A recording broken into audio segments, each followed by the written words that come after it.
He descended from many generations of scientists, and Josiah Willard Gibbs graduated from Hopkins School in New Haven at age 15, went on to Yale, and eventually in the 1870s came up with the concept of free energy.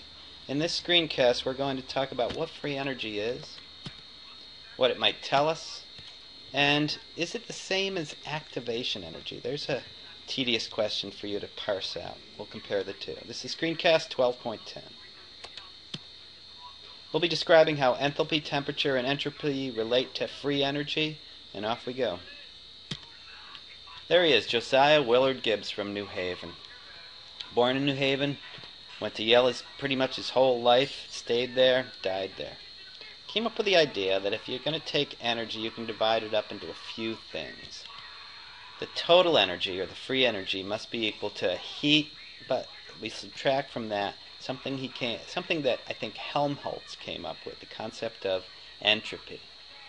Let's say it again. Free energy must be equal to enthalpy minus the temperature times the change in entropy. A very esoteric concept.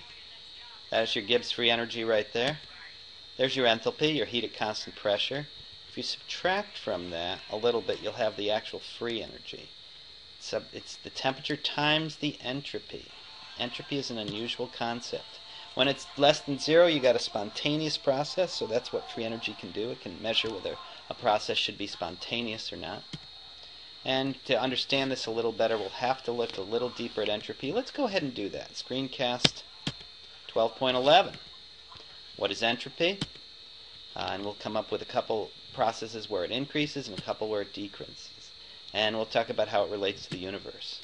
Entropy essentially is randomness. It perhaps began with the Big Bang, where a singularity started to spread out, formed our universe, and so randomness, that is the spreading out things, is a constant for our universe as we know it. It is a law. If it's positive, it's more random. That's a convention. For instance, a liquid to a gas. Should it be positive or negative? It's more random. It's spreading out, so it's positive. Liquid to a solid, more random, positive. Liquid to a solid. Oh, okay. It's freezing. Less random, negative. One particle breaks in half. Well, it's becoming more random. And that's how a little bit about entropy and free energy.